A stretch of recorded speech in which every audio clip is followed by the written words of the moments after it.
കേട്ടുകൊണ്ടിരിക്കുന്നത് ആമി കൂടെയുണ്ട് എൻ്റെ കൂടെ.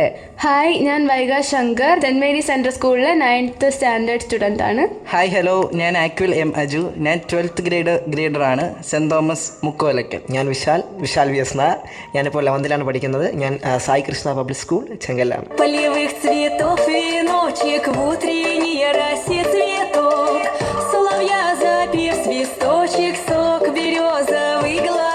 ഒന്നും മനസ്സിലായിട്ടില്ല ഇത് കേട്ടപ്പോ തന്നെ.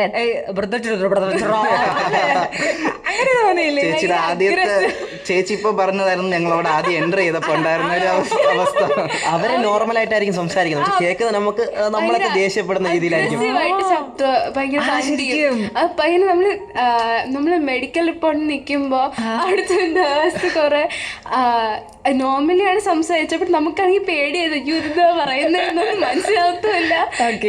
എങ്ങനെയായിരുന്നു പിന്നെ ഇംഗ്ലീഷ് അവിടെ?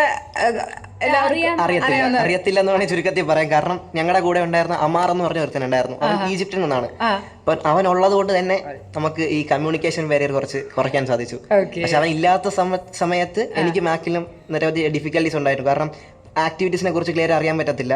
അവനുള്ള സമയത്തെല്ലാം ഇത്ര പ്രോബ്ലം ഇല്ലായിരുന്നു. അപ്പൊ ഇത് കേൾക്കുമ്പോൾ തന്നെ മനസ്സിലാവുന്നുണ്ട്, പല പല രാജ്യങ്ങളിൽ നിന്നുള്ള ആളുകളൊക്കെ വന്നിട്ടുള്ള ഒരു ക്യാമ്പിൽ നിങ്ങൾ അറ്റൻഡ് ചെയ്തിരിക്കുകയാണ് എന്ന്. അപ്പൊ എങ്ങനെയാണ് ഈ ക്യാമ്പിൽ അറ്റൻഡ് ചെയ്യാൻ പറ്റിയത്? എന്താണ് ഈ ക്യാമ്പ്?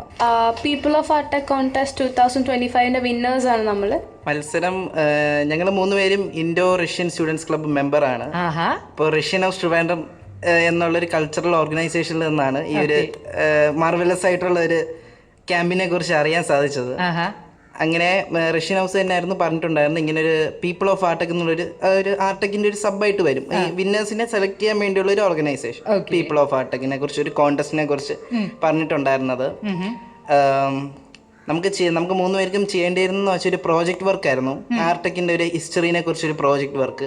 അതേപോലെ തന്നെ ആർടെക് പ്രീവിയസ്ലി വിസിറ്റ് ചെയ്തിട്ടുള്ള ആർടെക് എന്നുള്ളൊരു ക്യാമ്പ് ലേബൽ ചെയ്തിട്ടുള്ള ആർടെക് ഹീറോ എന്ന് ലേബൽ ചെയ്തിട്ടുള്ള ഒരു വ്യക്തിയുടെ എക്സ്പീരിയൻസ് നമ്മൾ പങ്കിടുക. അങ്ങനെ ആ പ്രോജക്റ്റ് ഒക്കെ വിൻ ചെയ്തിട്ട് നിങ്ങൾ റഷ്യയിലേക്ക് പറഞ്ഞു അല്ലേ? നിങ്ങൾ 3 പേരും ആദ്യമായിട്ടാണോ ഫ്ലൈ ചെയ്യണേ? അതെ, ആദ്യത്തെ ഇന്റർനാഷണൽ ഫ്ലൈറ്റ്. എന്റെ മാക്കില് ഫസ്റ്റ് ഇന്റർനാഷണൽ ഞങ്ങളുടെ ഫസ്റ്റ് ആദ്യമായിട്ട് വിമാനത്തിൽ. ഓ സൂപ്പർ സൂപ്പർ.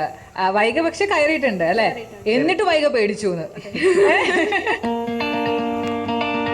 റഷ്യയിൽ പോയിട്ട് ഇന്ത്യയെ പ്രതിനിധീകരിച്ച് ഒരു ക്യാമ്പിൽ അറ്റൻഡ് ചെയ്തിട്ടുള്ള വിശേഷങ്ങൾ ഇവർ നമ്മളടുത്ത് ഷെയർ ചെയ്തുകൊണ്ടിരിക്കുകയാണ് കേട്ടോ. കുറച്ച് സർക്യൂട്ട് കാര്യങ്ങൾ. എന്നാൽ പിന്നെ സർക്യൂട്ടിലെ പാട്ട് കേട്ടതിന് ശേഷം ആവാം ബാക്കി കാര്യങ്ങൾ. കേട്ടുകൊണ്ടിരിക്കുക ക്ലബ് എഫ് 94.3.